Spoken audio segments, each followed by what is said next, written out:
Setelah terjadi bencana yang disebut The Ruin, kehidupan masyarakat di suatu komunitas diatur ulang. Perasaan, cinta, warna, perbedaan telah dihilangkan dari manusia di komunitas ini karena dianggap bisa menimbulkan konflik.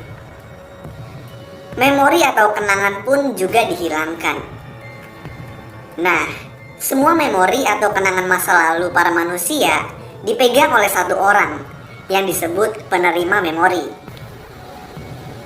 Penerima memori yang udah cukup tua nantinya akan digantikan oleh penerima memori yang baru. Dan penerima memori yang lama pun akan disebut sebagai The Giver, yang bertugas untuk mendidik dan mengoper memori kepada penerima memori yang baru. Penerima memori dan anak didiknya juga menjadi satu-satunya orang yang dapat melihat warna. Nah, komunitas ini dipimpin oleh para tetua yang dinamai The Elders, dan ketuanya yang bernama Chief Elder. Film ini berfokus kepada salah satu remaja di komunitas yang bernama Jonas, yaitu seorang anak laki-laki berusia 16 tahun yang memiliki sahabat bernama Asher dan Fiona. Mereka bertiga pun akan mengikuti perayaan kelulusan, di mana di situ mereka akan diberitahu posisi yang mereka akan dapatkan di komunitas. Sehari sebelum perayaan, Jonas dan kawan-kawan pergi ke The Nurturing Center, yaitu tempat dikumpulkannya bayi yang baru lahir. Ayahnya Jonas juga bekerja di situ. Nah, di sini Jonas melihat bayi yang sedang menangis, yang kata ayahnya, bayi tersebut dinamai Gabriel. Pada hari kelulusan, anak-anak disambut oleh Chief Elder, yang juga memberitahu apa saja posisi yang akan ditempati masing-masing anak. Asher diposisikan untuk menjadi pilot drone. Fiona diposisikan untuk bekerja di Nurturing Center. Semua anak-anak mendapatkan posisi mereka, tetapi Jonas belum. Chief Elder kemudian menghampiri Jonas dan memberitahunya kalau dia akan menjadi penerima memori berikutnya. Keesokan harinya, Jonas memulai pelatihannya dengan seorang pria tua yang merupakan The Giver. Jonas pun secara bertahap menerima memori demi memori. Selama pelatihannya dengan The Giver, Jonas juga mempelajari tentang masa lalu dan juga tentang kegembiraan, rasa sakit, kematian, dan juga cinta. Jonas pun lalu pulang ke rumah, dan di sini seorang perawat mengantarkan Gabriel ke ayahnya. Jonas pun senang dengan kehadiran Gabriel. Dia juga mengetahui kalau dia, Gabriel, dan The Giver mempunyai tanda lahir yang sama, yang berarti kalau Gabriel nantinya akan menjadi penerima memori selanjutnya.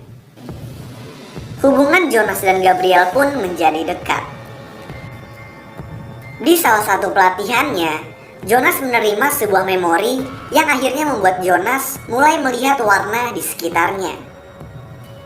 The Giver kemudian mengatakan kepadanya kalau warna, suku, dan agama disingkirkan oleh para elders supaya tercipta kesetaraan.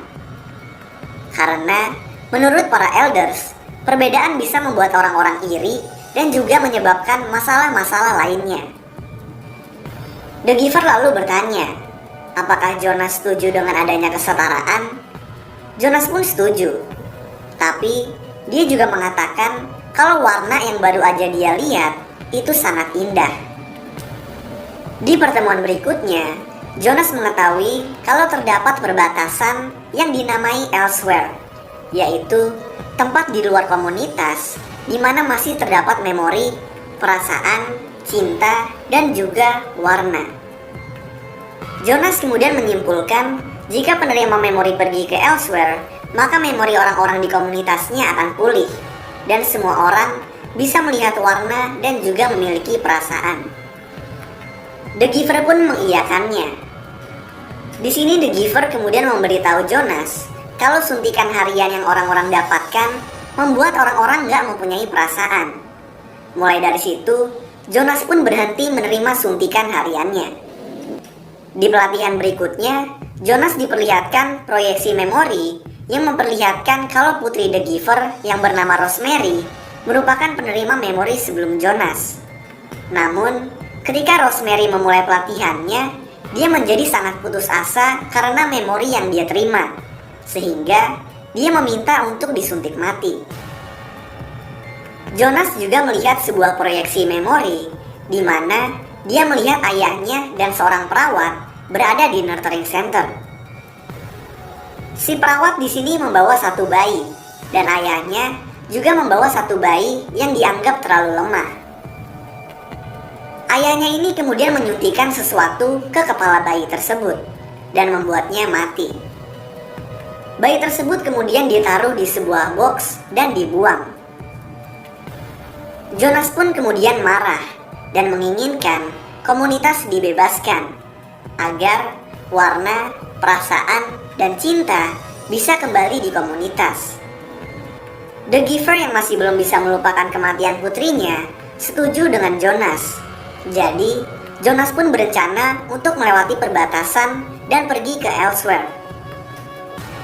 Ketika bertemu lagi dengan Fiona, Jonas menjelaskan tentang apa yang dia ketahui dan menyuruhnya untuk berhenti menerima suntikan harian. Jonas pun lalu pulang ke rumah dan mengetahui kalau ayahnya ditugaskan untuk menyuntik mati Gabriel yang sekarang udah dikembalikan ke nurturing center. Alasan Gabriel ingin disuntik mati itu karena dia dianggap nggak sesuai dengan apa yang diinginkan para elders. Karena itu, malam harinya Jonas secara diam-diam berencana mengambil Gabriel dan membawanya kabur ke Elsewhere. Tapi di tengah-tengah usahanya, dia dicegat oleh Asher yang kemudian dia tonjok di muka. Jonas pun berhasil sampai ke nurturing center dan mengambil Gabriel dengan bantuan dari Fiona. Jonas kemudian mencuri sepeda motor dan pergi bersama Gabriel. Asher kemudian diperintahkan oleh Chief Elder untuk menggunakan drone untuk menemukan dan membunuh Jonas. Ketika Asher menemukan Jonas dan Gabriel di padang pasir, Jonas memohon kepada Asher untuk mempercayainya dan membiarkan mereka pergi. Asher pun menangkap mereka dengan drone, tapi kemudian membebaskan mereka dengan menjatuhkan mereka ke sungai. Ketika ditanyai oleh Chief Elder, Asher berbohong dan mengatakan kalau dia telah mengikuti perintahnya. Para elders melihat rekaman yang menunjukkan kalau Fiona membantu Jonas dan Gabriel kabur. Para elders kemudian memutuskan untuk membawa Fiona kepada ayahnya Jonas yang ditugaskan untuk membunuhnya. Saat Fiona akan dibunuh, The Giver mencoba untuk meyakinkan Chief Elder kalau dia harus membebaskan komunitas. Tidak tergerak oleh omongannya, Chief Elder menegaskan kalau kebebasan adalah ide yang buruk. Karena kalau dibiarkan memiliki kebebasan, biasanya orang akan membuat pilihan yang buruk. Saat ayahnya Jonas akan menyuntik Fiona, Jonas melewati perbatasan. Hal ini membuat semua memori dan juga warna kembali ke komunitas. Semua orang pun memiliki perasaan lagi. Fiona dan ibunya Jonas juga meneteskan air mata. Fiona pun juga nggak jadi dibunuh. Di sisi lain, Jonas dan Gabriel yang kedinginan karena memasuki area salju menemukan sebuah kabin yang sama seperti yang dia lihat di memori yang diberikan The Giver sebelumnya. Mereka pun memasuki kabin tersebut dan mengetahui kalau dia dan The Giver telah berhasil membebaskan komunitas. Lalu, film pun selesai. So, itulah alur cerita film The Giver.